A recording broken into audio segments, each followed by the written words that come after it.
తిరుమల తిరుపతి లడ్డూ ప్రసాదంలో వాడేటువంటి నెయ్యిలో కల్తీ జరిగింది, అది జంతువుల కొవ్వు వాడి ఉంటారు అనేటువంటి దాని మీద ముఖ్యమంత్రి చంద్రబాబు నాయుడు మాట్లాడినటువంటి మాటలని సుప్రీంకోర్టు తప్పుపట్టినటువంటి విషయం తెలిసిందే. పూర్తి స్థాయి ఆధారాలు లేకుండా రాజకీయపరమైనటువంటి ప్రకటనలు ఎలా చేస్తారు?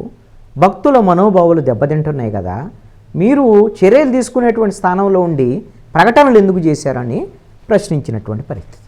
ఈ అంశాల మీద ఆంధ్రప్రదేశ్ బీజేపీ అధ్యక్షురాలు పురంధేశ్వరి సంచలనమైనటువంటి వ్యాఖ్యలు చేశారు. ఆవిడ చేసినటువంటి వ్యాఖ్యలను ఒక్కసారి మనం గమనిస్తే ఆవిడ ఏమంటారు అని అంటే,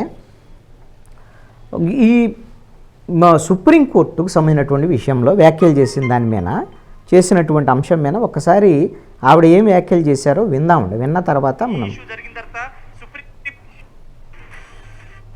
అధికారం కోర్టులకు ఉందా విషయాన్ని వారు పరిగణలోకి తీసుకోవాల్సినటువంటి బాధ్యత కోర్టుకుంటుంది.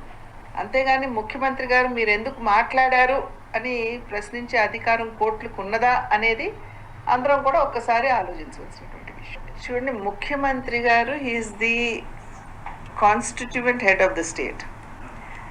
ఆయన ఉన్నటువంటి పరిస్థితుల్ని వారు సమీక్షించుకుని దాని మీద వారు ఒకవేళ స్టేట్మెంట్ ఇవ్వాలా వద్దా అనేది వారి యొక్క ఆలోచన విధానం మీద ఆధారపడి ఉంటుంది. ద కోర్ట్ వచ్చి సాధారణంగా ప్రభుత్వాలు తీసుకునేటువంటి నిర్ణయాలు ఏవైతే ఉన్నాయో అవి సరిగ్గా అమలవుతున్నాయా లేదా అనేటువంటి విషయాల్ని వారు పరిగణలోకి తీసుకోవాల్సినటువంటి బాధ్యత కోర్టుకుంటుంది. అంతేగాని ముఖ్యమంత్రి గారు మీరు ఎందుకు మాట్లాడారు అని ప్రశ్నించే అధికారం కోర్టులకు ఉన్నదా అనేది అందరం కూడా ఒక్కసారి ఆలోచించవచ్చు. ఇక్కడ ఆవిడ తప్పుపట్టినటువంటి అంశం ఏంటంటే, ముఖ్యమంత్రి మీరు ఎందుకు ఇలా మాట్లాడారు అని తప్పు పట్టేటువంటి అధికారము సుప్రీంకోర్టుకు ఉంటుందా? ఇది ప్రజలు ఆలోచించుకోవాలట.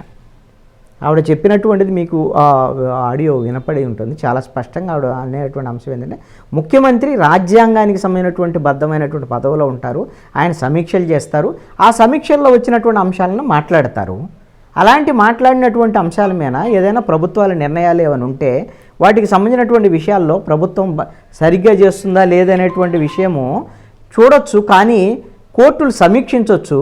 కానీ ముఖ్యమంత్రి ఈ విధంగా స్టేట్మెంట్ ఇవ్వచ్చా లేదని నువ్వు ఎలా మాట్లాడతావని కోర్టుకు తప్పుపట్టేటువంటి అధికారం ఎక్కడుంది అనేటువంటి విధంగా పురంధేశ్వరి ప్రశ్నిస్తున్నారు. ఇక్కడ ఒక అంశాన్ని గమనించాలి. పురంధేశ్వరి ఆవిడ బీజేపీ రాష్ట్ర అధ్యక్షురాలు. మన రాజ్యాంగం ప్రకారంగా భారత రాజ్యాంగం ఏం చెప్తోంది? మనము ఇక్కడ ప్రజల ద్వారాగా ఎన్నికైనటువంటి ఈ ప్రజాస్వామ్యంలో ప్రజల ద్వారాగా ఎన్నికైనటువంటి ప్రభుత్వం ముఖ్యమైనటువంటి ప్రజాస్వామ్యంలో రాజ్యాంగబద్ధంగా. అదేవిధంగా రెండవది, ప్రజల ద్వారాగా ఎన్నికైనటువంటి ప్రభుత్వంలో చట్టసభలకు సంబంధించిన అసెంబ్లీ, లోక్సభ ఈ సంబంధించినటువంటి దృష్టిలో ప్రజల ద్వారా ఎన్నికైనటువంటి ప్రజాప్రతినిధులు వీళ్ళు చట్టాలను చేస్తారు. వీళ్ళకి సహకరించేటువంటి వాళ్ళు వీళ్ళతో పాటుగా కార్యనిర్వాహక వ్యవస్థ ఉంటుంది, అడ్మినిస్ట్రేషన్.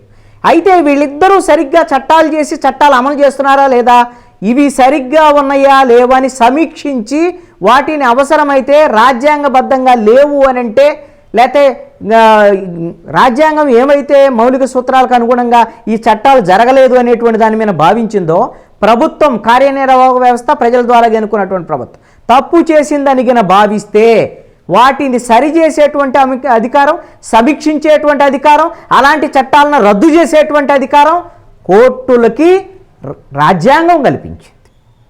అందుకే జ్యుడిషియరీ ఈ రెండు వ్యవస్థల్ని చెక్ చేసేటువంటి వ్యవస్థగా ఉంటుంది.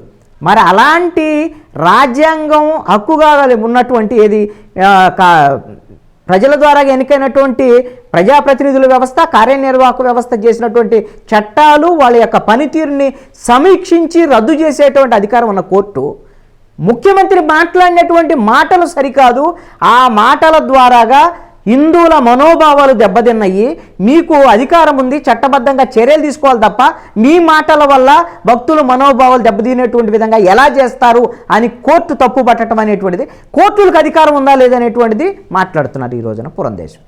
అంటే మీ ప్రభుత్వానికి వ్యతిరేకంగా జడ్జీలు, కోర్టులు కూడా మాట్లాడటానికి వీల్లేదు అన్నటువంటి విధంగా వ్యవహరించినటువంటి మాట బహుశా మరి ఆవిడ మళ్ళీ దీన్ని వెనక్కి తీసుకుంటారా, క్రాస్ చెక్ చేసుకుంటారా చూడాలి. ఎందుకంటే ఇది ఒక రకంగా కంటెంప్ట్ ఆఫ్ కోర్టు కింద కూడా వచ్చేదానికి అవకాశాలు కూడా ఉండొచ్చు. ఎందుకంటే కోర్టులకి ఇలాంటి అధికారాలు ఉన్నాయని అంటాం. ఇప్పుడు ఒక ఉదాహరణ చెప్తాను నేను, ఎంత కోర్టులకు ఉండేటువంటి అధికారానికి సంబంధించినటువంటి విషయంలో ఆంధ్రప్రదేశ్లో జరిగినటువంటి ఉదాహరణ కాబట్టి ఇది సింపుల్గా అర్థమవుతుంది. కోర్టుకు ఉండేటువంటి అధికారం రాజ్యాంగబద్ధంగా ఎలా అధికారం వచ్చింది అనేటువంటి అంశం మీద.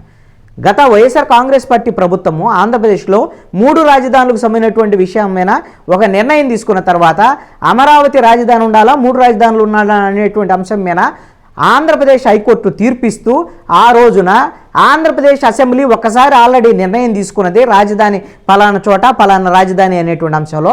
మరొక్కసారి ఆంధ్రప్రదేశ్ అసెంబ్లీ ఇంకొకసారి రాజధాని పలానా చోట లేదా 3 రాజధానులు అనేటువంటి నిర్ణయం తీసుకునేటువంటి హక్కు అధికారం రాజ్యాంగబద్ధంగా ఆంధ్రప్రదేశ్ శాసనసభకు లేదు, ఆంధ్రప్రదేశ్ ప్రభుత్వానికి లేదు అని హైకోర్టు తీర్పిచ్చింది.